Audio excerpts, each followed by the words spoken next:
మన జిల్లా మన వార్తలు నేటి ఎస్ఎల్ఎన్ న్యూస్ ప్రేక్షకులకు నమస్కారం. నేటి వార్తలకు స్వాగతం. మంచిర్యాల పట్టణం పోలీస్ స్టేషన్ ఆవరణలో ఏర్పాటు చేసిన మీడియా సమావేశంలో డీసీపీ భాస్కర్ కేసు వివరాలను వెల్లడించారు. మంచిర్యాల పట్టణంలోని బెల్లంపల్లి చౌరస్తా వద్ద గల విజయ నర్సింగ్ హోంలో వైద్యుడు విజయ్ బాబు నివాసంలో గత నెల 30వ తేదీన హాస్పిటల్లో పనిచేసే రాజేశ్వరి, నజరీన్, స్వప్న అనే మహిళలు వారి కుటుంబ సభ్యులతో కలిసి ఒక ముఠాగా ఏర్పడి డాక్టర్ వారి ఫ్యామిలీ ఇంట్లో లేని సమయంలో దొంగతాళాలతో బెడ్రూమ్ తెరిచి అందులో ఉండే లాకర్ ని దొంగిలించారని ఆయన తెలిపారు. సదరు డాక్టర్ పోలీసులకి ఫిర్యాదు చేయడంతో క్లూస్ టీం ద్వారా దొంగల్ని గుర్తించి 12 మందిని అదుపులోకి తీసుకున్నారు. వీరి వద్ద నుండి 35 తులాల బంగారు ఆభరణాల్ని, 15,50,000 రూపాయల నగదుతో పాటు నిందితులు దొంగతనానికి ఉపయోగించిన ఒక ఆటో, ఒక స్కూటీ, 2 బైక్లు, లాకర్ కట్టర్ మిషన్ ని స్వాధీనం చేసుకున్నామని అన్నారు. ప్రజలు దొంగతనాలు జరగకుండా ఇంటి పరిసర ప్రాంతాల్లో సీసీ కెమెరాలు అమర్చుకోవాలని సూచించారు. సిబ్బంది నడవడిక ఎప్పటికప్పుడు జాగ్రత్త పడాలని ప్రజలకు విజ్ఞప్తి చేశారు. ఈ కేసుని సీరియస్ గా తీసుకుని ఛేదించిన పోలీసు సిబ్బందికి రివార్డులని అందించారు. ఈ కార్యక్రమంలో పట్టణ పోలీసులతో పాటు సిబ్బంది పాల్గొన్నారు.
దాదాపు 4 టీంలుగా ఏర్పడి ఈ టెక్నికల్ ఎవిడెన్సెస్ అండ్ అక్కడ హాస్పిటల్లో దొరికిన ఎవిడెన్సెస్ని చూసుకొని ఈరోజు నిందితులని అరెస్ట్ చేసి వాళ్ళ దగ్గర ప్రాపర్టీ కూడా రికవర్ చేసి కోర్టు ముందు ప్రవేశపెట్టడం జరుగుతుంది. ఇప్పుడు ఈరోజు 12 మంది నిందితులను అరెస్ట్ చేస్తున్నాము. ముఖ్యంగా డాక్టర్ విజయబాబుకు సంబంధించిన విజయ నర్సింగ్ హోమ్లో దుర్గం రాజేశ్వరి అనే ఆమె పనిచేస్తుంది. వాళ్ళ సిస్టరు వనిత అండ్ స్వప్న, వీళ్ళు ముగ్గురు రిసెప్షనిస్ట్గా అండ్ ఇంట్లో పనిగా వాడుతున్నారు. ఆ హాస్పిటల్తో పాటు పైనే ఉన్న వాళ్ళ ఇంట్లో కూడా వీళ్ళకి యాక్సెస్ ఉంది. డాక్టర్ గారి ఇంట్లో మనీ అండ్ బంగారం ఉన్నది. మనము ఇక్కడి నుంచి దొంగతనం చేస్తే అందరము సెటిల్ కావచ్చు అనుకొని వీళ్ళు దాదాపు 6 నెలల నుంచే ప్లానింగ్ చేయడం జరిగింది. ఫస్ట్ టైము వాళ్ళ ఇంట్లో కీ మాస్టర్ బెడ్రూము, ఈ స్ట్రాంగ్ గోద్రేజ్ చెస్ట్ ఉన్న రూమ్కు కీ ఒకసారి పోతుంది. పోయిన టైంలోనే అవకాశంగా తీసుకొని వీళ్ళు ఒక డూప్లికేట్ది తయారు చేయించుకొని వాళ్ళ ఓనర్కు కీతో పాటు వీళ్ళ దగ్గర ఒక కీ పెట్టుకున్నారు. తర్వాత కప్బోర్డ్ కీ ఏమో స్వప్న అనే అమ్మాయి దగ్గర పెట్టుకున్నది. వీళ్ళు ఆపర్చునిటీస్ కోసం వెయిట్ చేస్తున్నారు. 15 రోజుల క్రితము ఈ రాజేశ్వరి వాళ్ళ కొడుకు బర్త్డే అని చెప్పేసి డాక్టర్ అండ్ డాక్టర్ ఫ్యామిలీని ఇన్వైట్ చేస్తే వాళ్ళు ఆ రోజు డాక్టర్ ఫ్యామిలీ వెళ్ళకపోవడంతో ఆ రోజు ప్లాన్ ఫెయిల్ అయింది. ఈ 30వ తారీఖు డాక్టర్ బర్త్డే ఉండడం వల్ల వాళ్ళు హోటల్కి వెళ్తుంటారు. అదే సమయంలో ఈ రాజేశ్వరి,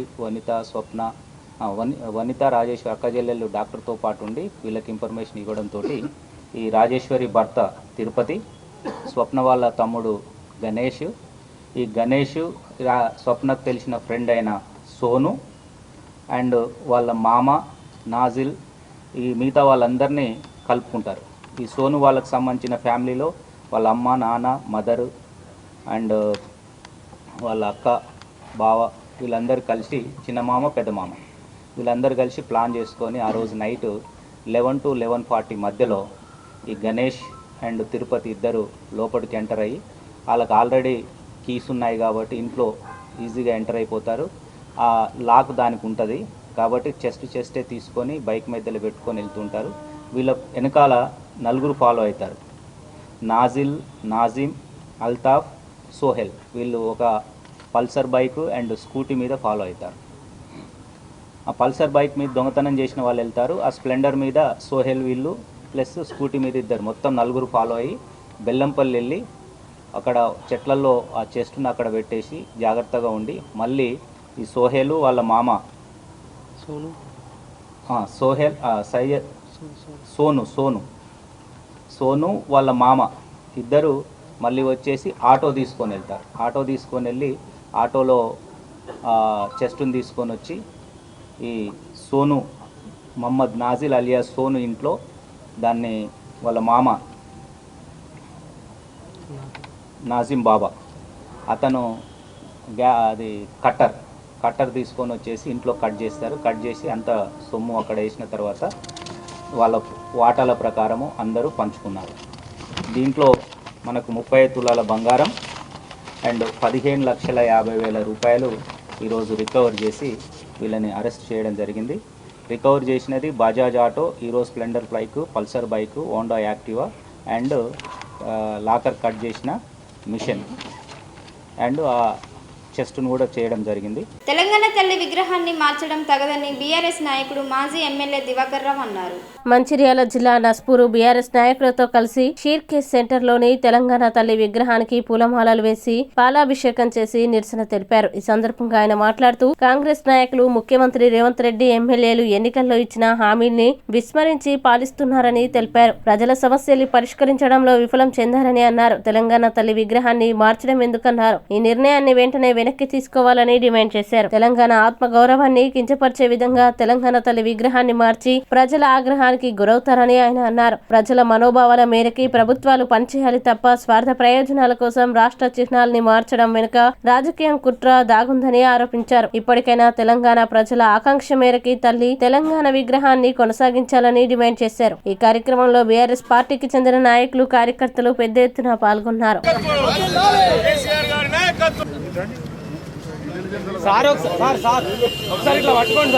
జై తెలంగాణ, కేసీఆర్ గారి నాయకత్వం, కేసీఆర్ గారి నాయకత్వం, తెలంగాణ జోహార్ జోహార్, జై తెలంగాణ. కేసీఆర్ చూడండి సార్.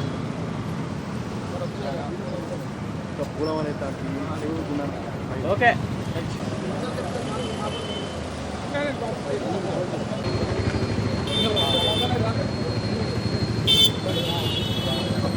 జై తెలంగాణ, జై తెలంగాణ, కేసీఆర్ గారి నాయకత్వం.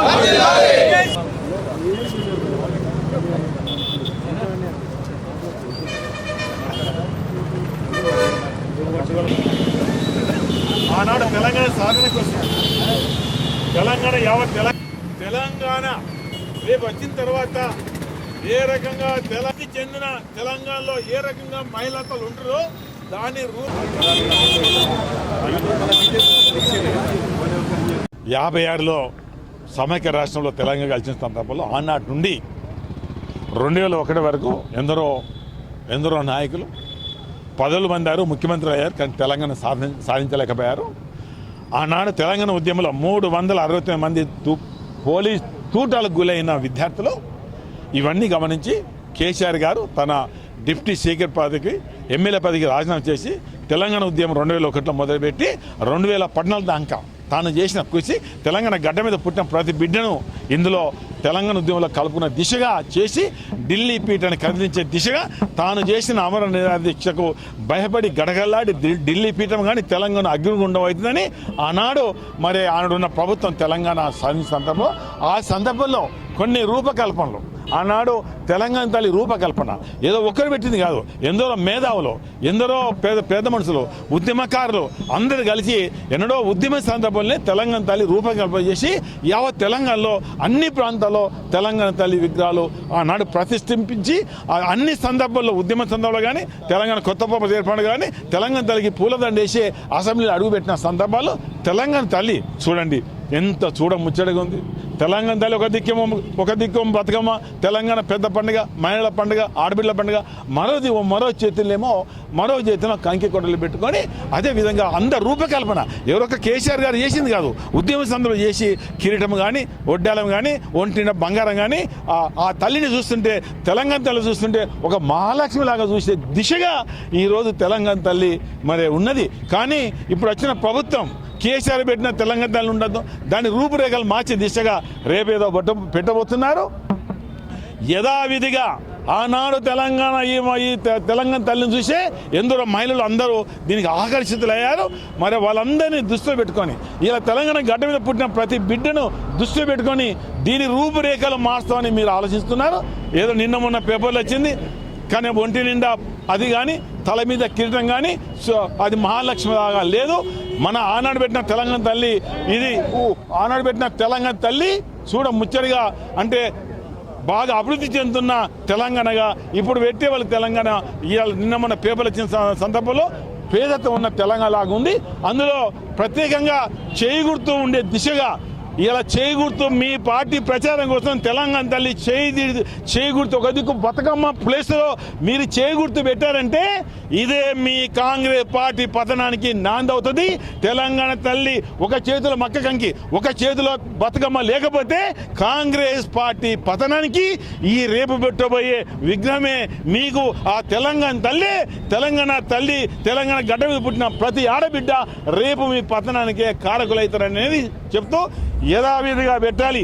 ఎక్కడ మార్చొద్దని ఇప్పుడున్న ప్రభుత్వానికి, ఇప్పుడున్న ముఖ్యమంత్రి గారికి మేము ఇక్కడ టీఆర్ఎస్ పార్టీ తరఫున ఇలా డిమాండ్ చేస్తున్న మాట కూడా చెప్పడం జరుగుతుంది. ఎన్నో కష్టాలు పడి పండించిన పంటలు వర్షార్పణం అయ్యాయి. మంచిర్యాల జిల్లా నెన్నెల, బెల్లంపల్లి, వేమనపల్లి, భీమిని మండలాల్లో శనివారం రాత్రి తెల్లవారుజామున సాయంత్రం కురిసిన వర్షానికి చేతికందిన పంటలు తీవ్రంగా దెబ్బతిన్నాయి. ప్రధానంగా పత్తి పంట తడిసి ముద్దవడంతో రంగుమారి నాణ్యత దెబ్బతింటుందని రైతులు ఆందోళన చెందుతున్నారు. కూలీల కొరతతో చేలలో ఉన్న పత్తి చెట్ల నుంచి దూది పింఛలు నేల రాలిపోయాయి. కళ్ళల్లో ఉన్న ధాన్యం తడిసిపోయాయి. ధాన్యం కుప్పలు తడిసిపోయాయి. వర్షానికి తడవకుండా ఉండేందుకు ధాన్యం కుప్పలపై కవర్లు కప్పుతూ రైతులు నానా తిప్పలు పడ్డారు. పూత దశలో ఉన్న కంది పంట నేల కొరిగి పూత రాలిపోయింది. ఇప్పటికే దిగుబడులు లేక అతలాకుతలమవుతున్న రైతులకి ఈ వర్షం మరింత కుంగదీసింది. మరో 2 రోజుల పాటు వర్షాలు కురిసే అవకాశం ఉండడంతో తీవ్ర ఆవేదన వ్యక్తం చేస్తున్నారు. అధికారులు పంట నష్టాన్ని అంచనా వేసి పరిహారం అందించి ఆదుకోవాలని రైతులు కోరుతున్నారు. బెల్లంపల్లి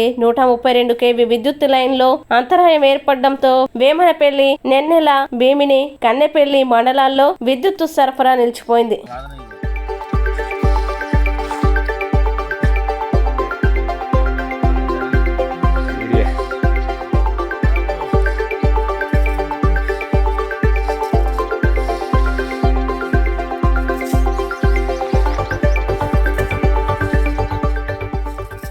నేను మీరైతే శరత్, మంచిర్యాల జిల్లా. నిన్న అనగా 7 తారీఖు 12 నెల 2024 రోజున కురిసిన అకాల భారీ వర్షానికి చాలా మంది రైతులు నష్టపోవడం జరిగింది. ముఖ్యంగా వరి రైతులు, పత్తి రైతులే ప్రధానంగా ఇక్కడ పండిస్తున్నారు. ఇదే సమయంలో 6 కాలం కష్టపడ్డ పంట ఇదే సమయంలో చేతికొచ్చే సమయం ఇది. ఒక పక్క వరి ధాన్యం రాశులు మరియు కోతకొచ్చిన వరి పొలాలు, ఒక పక్క పత్తి తీసిన పత్తి గడ్డలు, నిల్వలు మరియు తీయబోయే పత్తి. అకాల వర్షానికి చాలా మట్టుకు 100కు 30% వరకు అయితే అందాదా నష్టపోవడం జరిగింది. తాడిపత్రులు లేక చాలా మంది రైతులు అవస్థలు ఎదుర్కొంటున్నారు. ఈ ప్రభుత్వం నుంచి వచ్చే సబ్సిడీ తాడిపత్రులు కూడా ఎవరు కూడా అందించడం లేదు. ఇప్పుడు అవి గనక ఉంటే ఎంతో కొంత నష్టాన్ని తగ్గించుకునే అవకాశం ఉండేది. 6 కాలం కష్టపడ్డ రైతు నేడు పంట చేతికొచ్చే దశలో ఇలా అకాల వర్షం కురవడం వల్ల తీవ్రమైన దిగ్భ్రాంతికి లోనవుతున్నారు. బాధాకరమైన విషయం. దయచేసి సమీపంలో ఉన్న అధికారులు ఈ యొక్క నష్టాన్ని గుర్తించి ప్రభుత్వానికి నివేదిక పంపించి ఎంతో కొంత నష్టపరిహారాన్ని ఇప్పించవలసిందిగా కోరుతున్నాను. జై జవాన్, జై కిసాన్. కాంగ్రెస్ ఏడాది పాలనలో గురుకుల విద్యా వ్యవస్థను భ్రష్టు పట్టించారని బీఆర్ఎస్వి రాష్ట్ర నాయకుడు చైతన్య, బీఆర్ఎస్వి మంచిర్యాల జిల్లా అధ్యక్షుడు శ్రవణ్ మండిపడ్డారు. మంచిర్యాల జిల్లా నాస్పూరులోని తెలంగాణ భవన్లో ఏర్పాటు చేసిన మీడియా సమావేశంలో వారు పాల్గొని మాట్లాడారు. గురుకులాల బాటలో భాగంగా మంచిర్యాల జిల్లాలోని సాంఘిక సంక్షేమ గురుకుల బాలుర వసతి గృహాన్ని బీఆర్ఎస్వై నాయకులు సందర్శించామని తెలిపారు. విద్యార్థుల్ని అడిగిన సమస్యల్ని తెలుసుకుంటుంటే ఉపాధ్యాయులు వచ్చి విద్యార్థుల్ని బెదిరించడాన్ని తప్పుపట్టారు. విద్యార్థుల సమస్యలు తెలుసుకునేందుకు వెళ్తున్న బీఆర్ఎస్ నాయకుల్ని పోలీసులు అడుగడుగున అడ్డుకోవడం తగదన్నారు. కేసీఆర్ 10 ఏళ్లలో విద్యారంగానికి అధిక ప్రాధాన్యతనిస్తే కాంగ్రెస్ ఏడాదిలోనే దానికి పాతరేసిందని మండిపడ్డారు. విద్యార్థులకి నాణ్యమైన భోజనం అందించడంతో పాటు మౌలిక వసతులు కల్పించడంలో రేవంత్ సర్కారు విఫలమైందన్నారు. చాలా గురుకులాల్లో కనీస వసతులు లేవని, బిల్డింగ్ కి కిటికీలు లేక విద్యార్థులు చనికి వణుకుతున్నారన్నారు. మూత్రశాలలు, మరుగుదొడ్లు సరిగ్గా లేవన్నారు. ప్రభుత్వం వెంటనే స్పందించి వసతి గృహంలో నెలకొన్న సమస్యల్ని పరిష్కరించాలని డిమాండ్ చేశారు. BRS party working president KTR గారి యొక్క పిలుపు మేరకు గురుకులాల పర్యవేక్షణ అధికారి ప్రవీణ్ కుమార్ సార్ గారు, బీఆర్ఎస్వి రాష్ట్ర అధ్యక్షులు గెల్లు శ్రీనివాస్ యాదవ్ గారు, మంచిర్యాల జిల్లా అధ్యక్షులు బీఆర్ఎస్ పార్టీ మాజీ ఎమ్మెల్యే తేదీ నుండి డిసెంబర్ 7వ తేదీ వరకు బీఆర్ఎస్ పార్టీ బీఆర్ఎస్వి పక్షాన గురుకుల బాట కార్యక్రమాన్ని తీసుకోవడం జరిగింది. దాని యొక్క ముఖ్య ఉద్దేశం, గురుకులాల్లో చదువుకున్నటువంటి విద్యార్థులందరూ కూడా ఫుడ్ పాయిజన్ తోటి మరణిస్తారు కనుక మీరందరూ మీ జిల్లాలకు వెళ్ళేసి అక్కడ ఏం జరుగుతుందని చెప్పేసి అని ఇన్ఫర్మేషన్ కోసం పంపించడం జరిగింది. ఆ సందర్భంగా ఇక్కడ 7 రోజులు పాగా వేసినాం. అందులో మంచిర్యాల జిల్లాలో ఉన్నటువంటి చెన్నూరు కావచ్చు, బెల్లంపల్లి కావచ్చు, ఈ నియోజకవర్గాల్లో ఉన్నటువంటి social welfare residential, minority, Mahatma Jyotirao Phule, అలాగే ఎస్సీ ఎస్టీ బాలుర వసతి గృహాలను తిరిగి సందర్శించడం జరిగింది. ఆ సందర్భాలలో మాకు అడుగడుగున అడ్డంకాలు సృష్టించారు. పోలీసుల దౌర్జన్యాలు, కొన్ని పాఠశాలల్లో అయితే కంప్లీట్గా ప్రిన్సిపల్సే మాకు బెదిరించారు, రానియకుండా వాళ్ళే పూర్తిగా కాంగ్రెస్ కార్యకర్తలాగా వ్యవహరించారు. ఏది ఏమైనప్పటికీ బీఆర్ఎస్సీ పక్షాన కొన్ని గురుకులాలను పరిశీలించినట్లయితే అక్కడ కంప్లీట్గా నాసి రకమైనటువంటి ఆహార పదార్థాలు పెడుతున్నారు. అలాగే ఆ యొక్క కిచెన్లలో కూడా కుక్కలు, పందులు తిరుగుతూ ఉన్నాయి.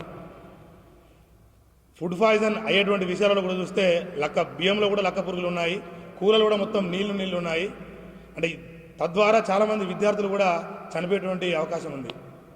ఇప్పటికే 48 మంది విద్యార్థులు చనిపోయారు. గత ప్రభుత్వంలో కేసీఆర్ గారు కలలు కన్నటువంటి ఎస్సీ ఎస్టీ బీసీ మైనారిటీ గురుకులాలు 11 ఉంటే దాదాపుగా 1000కి పైగా నిర్మించారు. అప్పుడు ఆర్ఎస్ ప్రవీణ్ కుమార్ సార్ యొక్క పర్యవేక్షణలో గురుకులాల్లో చదువుకున్నటువంటి విద్యార్థులందరూ కూడా ఎవరెస్ట్ శిఖరాన్ని ముద్దాడిన్లు. అంటే గురుకులాల్లో చదువుకున్న విద్యార్థుల యొక్క ఉన్నత స్థాయిని కూడా కీర్తించిండ్లు. అలాంటి పరిస్థితి దాదాపుగా ఇప్పుడు కాంగ్రెస్ ప్రభుత్వం వచ్చిన తర్వాత కేవలం 11 నెలల్లోనే 48 మంది విద్యార్థులు చనిపోవడం చాలా బాధాకరం. ఇప్పటికైనా సిగ్గు తెచ్చుకో రేవంత్ రెడ్డి.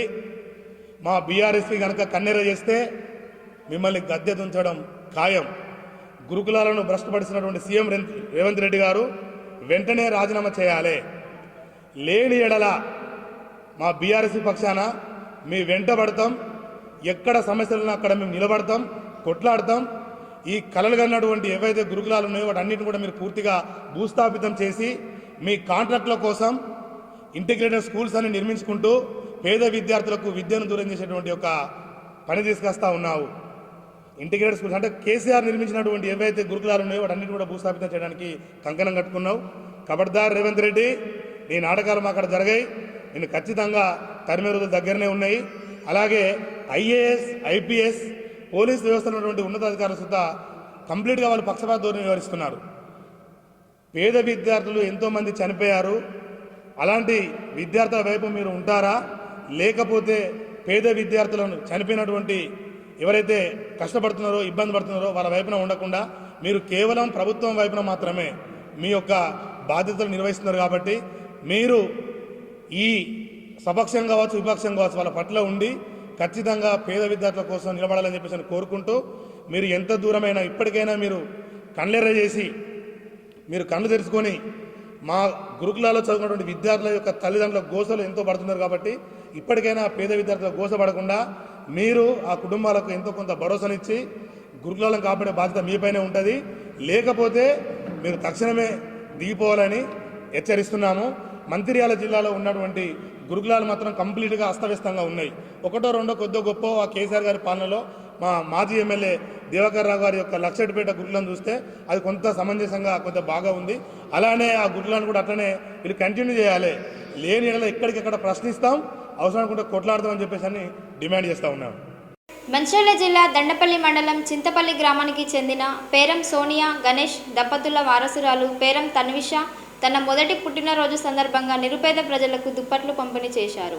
అమ్మా ఫౌండేషన్ ఆధ్వర్యంలో దండేపల్లి మండలంలోని ఉట్ల పెళ్లిమడుగు గిరిజన గ్రామాల్లో 35 మంది గిరిజన కుటుంబాలకి చలికాలం దృష్టిలో ఉంచుకొని వారికి రగ్గులు అందజేశారు. దండేపల్లి మండలం చింతపల్లి గ్రామానికి చెందిన పేరం సోనియా గణేష్ దంపతుల వారసురాలు పేరం తన్విష తన మొదటి పుట్టినరోజు సందర్భంగా నిరుపేదలకి సహాయం చేయాలనే ఉద్దేశంతో గిరిజనులకి రగ్గులు ఇవ్వడం జరిగిందన్నారు. ఈ కార్యక్రమంలో కుటుంబ సభ్యులు పేరం మొండయ్య, భూమక్క, పేరం చంద్రమౌళి, పేరం జనార్దన్, అమ్మా ఫౌండేషన్ గౌరవ అధ్యక్షులు బుర్రా శ్రీనివాస్ గౌడ్, అధ్యక్షులు చిన్నవేణి బాన్చందర్, కార్యదర్శి శ్రీమన్నారాయణ, లక్ష్మణ్ తదితరులు పాల్గొన్నారు.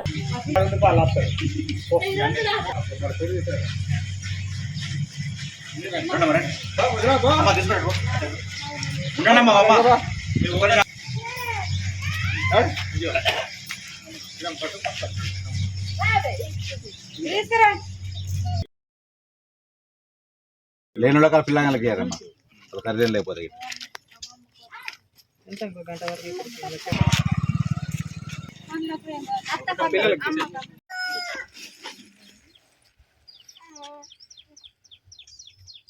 ఫోటో తమ్ముడు.